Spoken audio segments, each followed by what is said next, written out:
me forever on fire. Janardhana Reddy ಹಾಗೂ ಶ್ರೀರಾಮುಲು ಅವರದ್ದು internal problem. Sriramulu Congress ಬರುವಂತೆ ಕಾಣಿಸ್ತಾ ಇಲ್ಲ. ಅವರಿಬ್ಬರದ್ದು ನಾಟಕ ಅಂತ ಕೊಪ್ಪಳ ಜಿಲ್ಲೆಯಲ್ಲಿ ಸಚಿವ ಜಮೀರ್ ಅಹಮದ್ ಖಾನ್ ಹೇಳಿಕೆ ಕೊಟ್ಟಿದ್ದಾರೆ. ಇಬ್ಬರದ್ದು ನಾಟಕ ಅಂತ ಹೇಳಿದ್ದಾರೆ. ಕಾಂಗ್ರೆಸ್ಗೆ ಬರುವ ಲಕ್ಷಣಗಳು ಕಾಣಿಸ್ತಾ ಇಲ್ಲ ಅಂತ.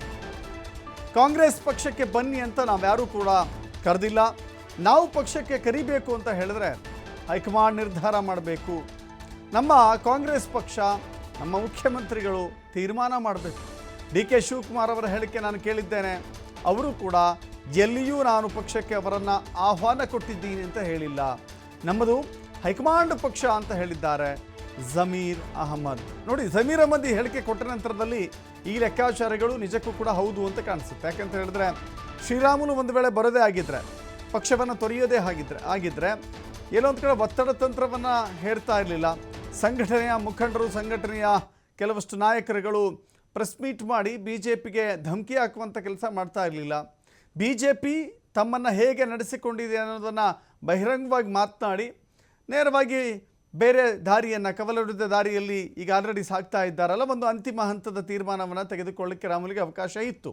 ಆದರೆ ಎಲ್ಲೋ ಒಂದು ಕಡೆ ಅವರ ಆಲೋಚನೆಗಳು ಮತ್ತು ಅವರು ಸಾಗ್ತಾ ಇರುವಂಥ ಮಾರ್ಗಗಳನ್ನು ನೋಡ್ತಾ ಇದ್ದರೆ ಅವರು ಬರೋ ಲಕ್ಷಣದಲ್ಲಿಲ್ಲ. ಮೋಸ್ಟ್ಲಿ ಕಾಂಗ್ರೆಸ್ನ ಕೆಲವಷ್ಟು ನಾಯಕರು ರೆಡ್ ಕಾರ್ಪೆಟ್ ಹಾಕಿ ಕಾಯ್ತಾ ಇದ್ದರು.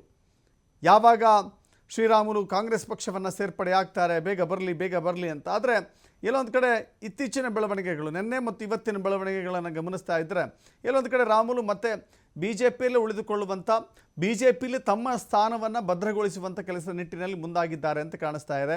ರಾಜ್ಯಾಧ್ಯಕ್ಷ ಹುದ್ದೆಗೂ ಕೂಡ ಅವರು ಕಣ್ಣಿಟ್ಟಿದ್ದಾರೆ ಅನ್ನುವ ಮಾತುಗಳು ಕೂಡ ಇದೆ. ಜಮೀರ್ ಇದೇ ಆಧಾರದಲ್ಲಿ ಮಾತನಾಡಿದ್ದಾರೆ ಅಂತ ಕಾಣಿಸುತ್ತೆ. ಏನು ಮಾತನಾಡಿದ್ದಾರೆ ನೋಡೋಣ. ಅದು ಹೂವಾಪುವ ಸುದ್ದಿಗಳು. ಅವ್ರದ್ದು ಜನಾರ್ದನ್ ರೆಡ್ಡಿದು ಅವ್ರದ್ದು ಇಂಟರ್ನಲ್ ಗಲಾಟೆ ಅವ್ರದ್ದು.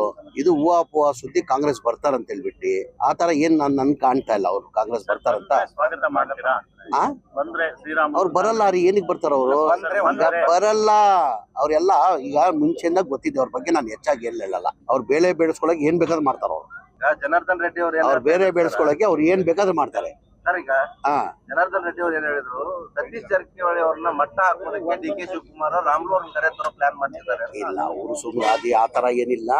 ಈಗ ಸತೀಶ್ ಜಾರಕಿಹೊಳಿ ನಮ್ಮ ಪಕ್ಷದಲ್ಲಿ ನಾಯಕರಾಗಿದ್ದಾರೆ, ನಮ್ಮ ಪಕ್ಷದ ನಾಯಕ ಆಗಿದ್ದಾರೆ. ಆ ತರ ಏನೇನು ಇಲ್ಲ.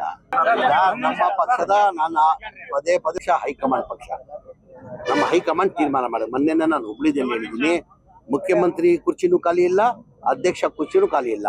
ಮುಖ್ಯಮಂತ್ರಿ ಕುರ್ಚಿಯಲ್ಲಿ ಸಿದ್ದರಾಮಯ್ಯ ಕೂತವ್ರೆ, ಅಧ್ಯಕ್ಷ ಕುರ್ಚಿಯಲ್ಲಿ ಡಿ.ಕೆ. ಶಿವಕುಮಾರ್ ಕೂತವ್ರೆ. ಎರಡೂ ಖಾಲಿ ಇಲ್ಲ. ಅದೇನಾರ ಬದಲಾವಣೆ ಮಾಡ್ಬೇಕಾದ್ರೆ ಯಾರು ಮಾಡ್ಬೇಕಾಗಿದೆ? ನಾವು ಮಾಡಕ್ ಸಾಧ್ಯ ಆಗಲ್ಲ.